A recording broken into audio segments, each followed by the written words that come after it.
নমস্কার, এমটেলের চ্যানেলে সকল বন্ধুদের স্বাগত। আজকে আমি এই নতুন ডিজাইনের একটি নাইটি তৈরি করে দেখাবো, কাটিং এবং সেলাই করে দেখাবো। তো বন্ধুরা প্রথম থেকে শেষ পর্যন্ত দেখলে নতুনরাও শিখে নিতে পারবে। তো এখানে আমি 3 মিটার কাপড় নিয়েছি। প্রথমে এই কাপড়টিকে সমান 4 ভাঁজে ভাঁজ করে নিতে হবে। সমান 4 ভাঁজে ভাঁজ করে নেওয়ার পর ঝুলের মাপটি নিয়ে নিতে হবে। ঝুল মাপ মতো নিয়ে নিবে, আর সাথে 2 ইঞ্চি এক্সট্রা সেলাইয়ের জন্য নিয়ে নিতে হবে বাড়তি কাপড়।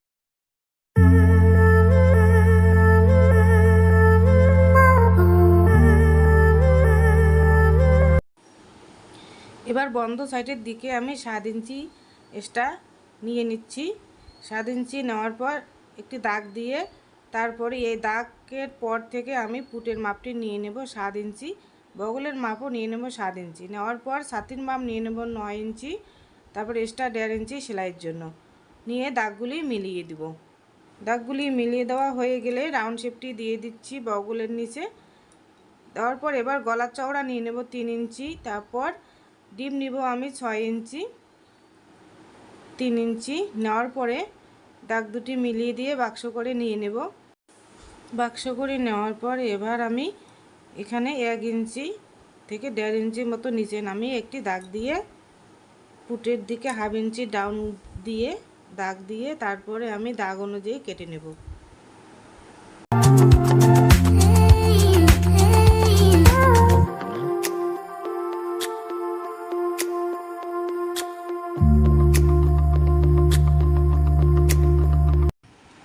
কাটিং করা হয়ে গেলে এবার আমি এখানে গলার পট্টির জন্য এই কাপড়ের টুকরো থেকে 1 থেকে 1.5 ইঞ্চি চওড়া রেখে লম্বা মাপ মতন নিয়ে পট্টি কেটে নেব। এবার সেলাই করে দেখাবো।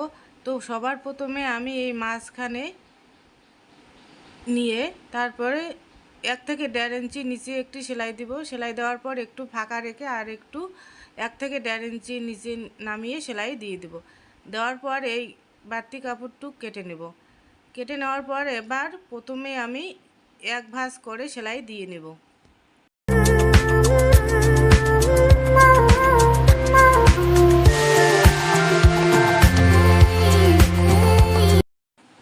সেলাই করা হয়ে গেলে এবার আমি আগে বানিয়ে নিয়েছি এই দুটি ফিতা, এই ফিতাটি এই মাঝখানে রেখে তারপরে টাক সেলাই দিয়ে তারপরে সোজাভাবে নিতে হবে। সোজাভাবে নিয়ে তারপরে মাঝখানে এই ফিতাটি রেখে তার উপর দিয়ে একটি লব সেলাই দিয়ে দিতে হবে।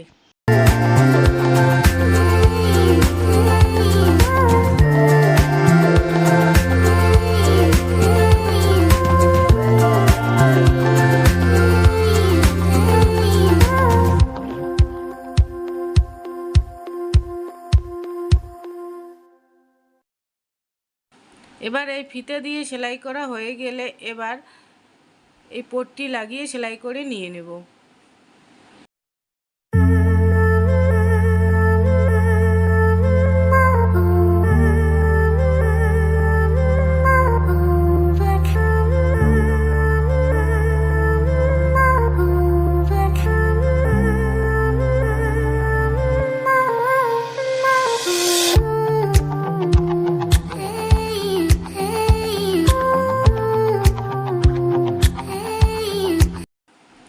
এক সাইডে সেলাইটি দেওয়া হয়ে গেলে আমি অপর সাইডে সেমভাবে সেলাইটি দিয়ে দেব এই পট্টি বসিয়ে।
এভাবে সেলাই করা হয়ে গেলে এবার আমি এই ডুরির মাথায় আমি দুটি কলকি লাগিয়ে নেব।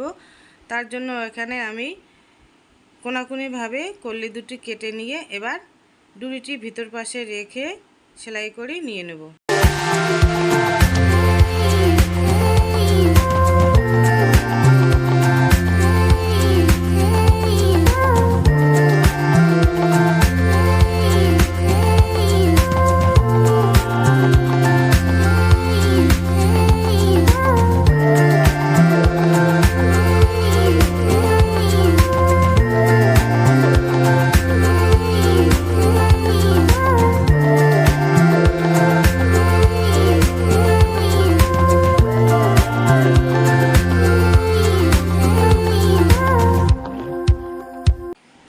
এভাবে সেলাই করার পর তারপর সেমভাবে আমি অপর পাটটি সেলাই করে নিয়ে নেব, মানে পিছন পাটটি সেলাই করার নেওয়ার পর এবার পুঁত দুটি সেলাই করে দিয়ে দেব।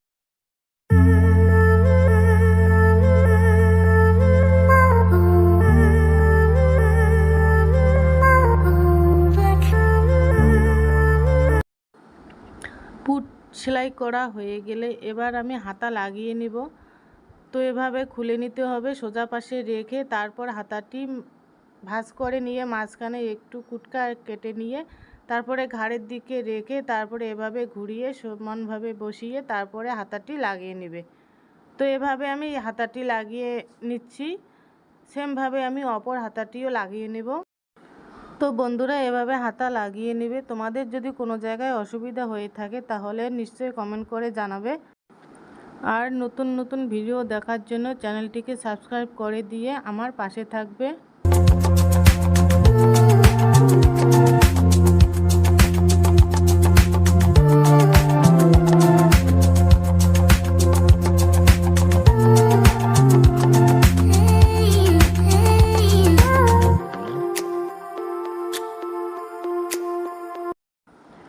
দুটি হাতা লাগানো হয়ে গেলে এবার কাপড়টিকে এভাবে উল্টিয়ে নিয়ে তারপরে উল্টো দিকে সাইড সেলাই দিয়ে দিতে হবে। তো হাতার দিকে হাতার মাপ মতো রেখে সেলাই দিয়ে দিতে হবে। যার যত হাতের মুহুরির মাপ তার অর্ধেক নিয়ে নিতে হবে, নিয়ে তারপরে সেলাই করে দিয়ে দিবে। তো এখানে আমি হাতের মুহুরির অর্ধেক মাপ মতো নিয়ে তারপরে সাইডে সেলাই দিয়ে দিচ্ছি। সেমভাবে অপর সাইডেও সেলাইটি দিয়ে দিতে হবে। সেলাই দেওয়া হয়ে গেলে এবার আমি নিচের ভাঙা সেলাই দিয়ে দিব। তো নিচের ভাঙা সেলাই দিয়ে দিবে। তো আমি 1 থেকে 1.5 ইঞ্চি ভাঁজ করে নিয়ে তারপরে ভাঙা সেলাইটি দিয়ে দিচ্ছি। তোমরা চাইলে এই ভাঙা অংশটি কমও দিতে পারো, তাতে কোনো অসুবিধা হবে না। তো এখানে বেশি বাড়তি কাপড় আমি নিয়ে ফেলেছি, তার জন্য আমি একটু বেশি করে কাপড় ভাঁজ করে নিয়ে সেলাই করে দিয়ে দিচ্ছি। তো এই পর্যন্ত আমার নাইটিটি কমপ্লিট করা হয়ে গেল। তো এখন আমি নাইটি সোজা পাশে করে নিয়ে দেখাচ্ছি তোমাদের কেমন লাগলো। যদি ভালো লেগে থাকে তাহলে নিশ্চয়ই একটা লাইক করে দিবে, আর বেশি বেশি করে শেয়ার করে দিয়ে আমার পাশে থাকবে। তো আজকে ভিডিওটি এই পর্যন্ত। বন্ধুরা ভালো থাকবে, সুস্থ থাকবে।